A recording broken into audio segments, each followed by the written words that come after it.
Hey friends, it's Erica, and I am so glad to have you join me today. Today we are talking about my story, sharing a little bit more about my burnout number 2, that is.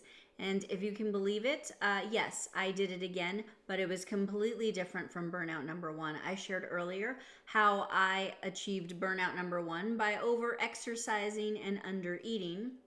I don't know if I call it an achievement, but that's what I did. But today I'm talking about burnout number 2 and how that happened basically by filling my life with lots of good things. And you might be thinking, how in the world did she burn out if everything was good? Well, hang on, I'm going to share that. Hello, my name is Erica Eller, and I am a certified wellness coach, and I help high achieving women increase their net worth both financially and relationally by beating burnout and revitalizing their health. And what does that mean exactly? Well, in order for me to do that for other women, I had to go through that. So, as a woman who is a wife, a mom, I was an employee, I had my business on the side, and trying to be a good friend and have those social connections, it was taking a toll on me. But all of it was really, really good stuff. And when I work with women, that's often what we find is that there are a lot of good things in their life that is happening, but sometimes it's just a little bit too much. So basically, after I recovered from my burnout that was due to over exercising and under eating, and I did do a revamp of my life, getting rid of relationships that no longer served me. They probably never served me in the first place, but that's a story for a different time. But basically realigning what my priorities were and who I wanted to be, who I wanted to show up as, to be the best me that I could for my family and those that I love the most. And so I was doing that, but also I am a pretty driven person. So I have a lot of goals and a lot of dreams that I want to achieve in life. And sometimes as a high achieving woman, it's really hard to prioritize because we take a look at all of these things. We take a look at our jobs and our finances and our relationships. You know, if we have kids, that's a pretty big importance that we have to place a high priority on.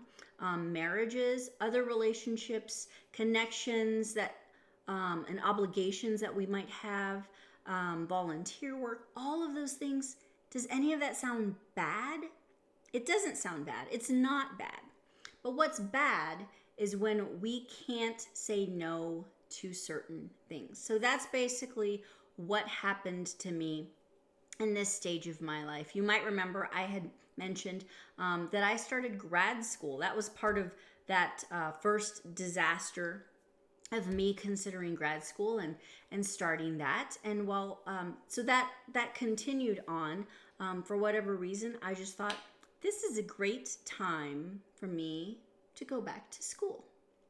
And it wasn't even that I was necessarily needing to do that for a particular position in my company or something within my own business that I was looking for. I was basically just hearing that a successful woman will continue her education and will keep going forward with that. The problem is when there are other obligations that are a little bit more important at the time. So that's exactly what happened for me.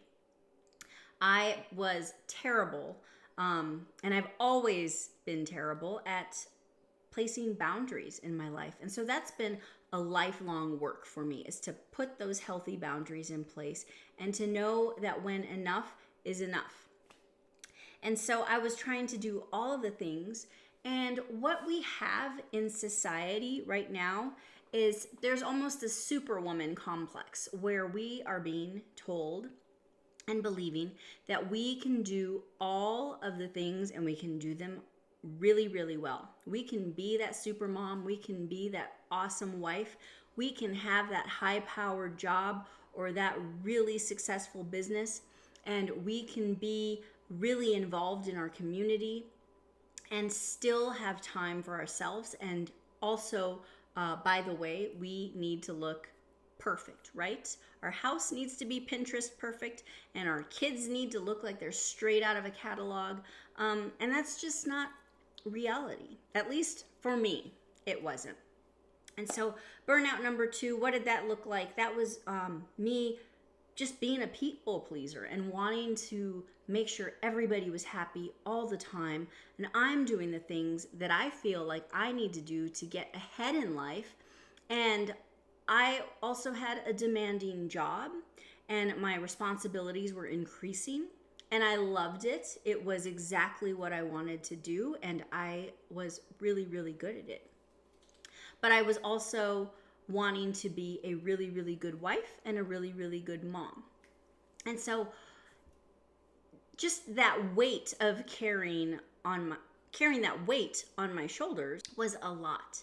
And I wasn't necessarily always eating well. I wasn't just eating a lot of maybe, processed foods and it wasn't a ton, but it was enough to make me start to feel poorly. But what I noticed was that fatigue, that never-ending tiredness that started to come back. And then weight gain was starting to come back, but that was coming at a rapid pace. That mental fogginess that I talked about in my other video, that was definitely back. And just kind of this feeling of lethargy, and I didn't feel like I was being effective in any role that I had. I was doing all of the things, but I didn't feel like I was doing any of them well. I didn't feel like I was being a good mom, being a good wife. I didn't feel like I was being a good employee, and I was definitely not paying attention to my business the way that I wanted to be. And I wasn't getting out of life what I wanted to be getting. I was basically allowing life to happen to me because I was just letting the schedule dictate what I was going to be doing and when. But it wasn't feeling right to me. And so the result of that was I ended up developing hypothyroidism. I was diagnosed with PCOS. Digestion was completely out of whack. Thankfully, my sleep was still okay, but I was just feeling that insane amount of tiredness and the exhaustion that you want to work out, you should be working out, but that is the last thing, and there is zero energy left to do that at the end of the day. And so this manifested in just a huge way where I was just kind of at that breaking point of I cannot do one more thing. And that's probably resonating with some of you right now. But it took me, again, stepping back and evaluating in my life. What needs to go? What can stay? What can I delegate? What can I get rid of? And what are the things that I enjoy and what do I want to do? So that basically looked like me doing a complete 180 on my life and having to say no to some things and having to say hold on to a few other things. And some of them, it was just time for me to let them go. And then there were the things that, I absolutely love, like coaching. I really wanted to pour my heart and soul into. And so I had to make some decisions to do that. But with that, I had to get back in line with practitioners and finding out what I could do to help myself thrive again in my health. I wanted to feel the best, not just do the best and not necessarily look the best, but I wanted to feel the best. I wanted to have that energy back. And so that took a lot of time for me to really be intentional in my diet. Clean, unprocessed foods, eating organic as much as I could, making sure that it was a very balanced meal. So I definitely now have the carbohydrates, the proteins, the healthy fats. All of that is part of every single meal that I have. Making sure that I'm taking the steps that I need to take in order to feel well. And so that has been truly the game changer for me. And like I said before, there's never a time where we just arrive. It's more of a continuous lesson and a continuous practice of what's working right now. It may not work tomorrow. It might not have worked yesterday, but we're going to try something today. And so always just listening to your body and knowing when the time is to rest, because that was definitely not a part of my practice. Now it's okay. I give myself the permission to take a day off, or to not be hyper focused on some things that I feel, need my immediate attention, because the reality of it is nobody's going to die if I don't get something done today. It's really taken, again, a total different mindset shift, and I think that that's something that we're always working on and moving toward. Today, what I wanted to share with you was in my burnout, that you absolutely can achieve revitalized health. You just need the right guide. You just need the right tools. And I happen to be launching a 6-week group program that is going to be amazing, because it's going to give you all of those tools and tips and resources. And I'm going to coach you through all of it so that you feel more in line with the person that you want to be. And so if you're interested in that, I would love to have you join the waitlist. Go to ericaeller.com/waitlist. I'll have the link down below.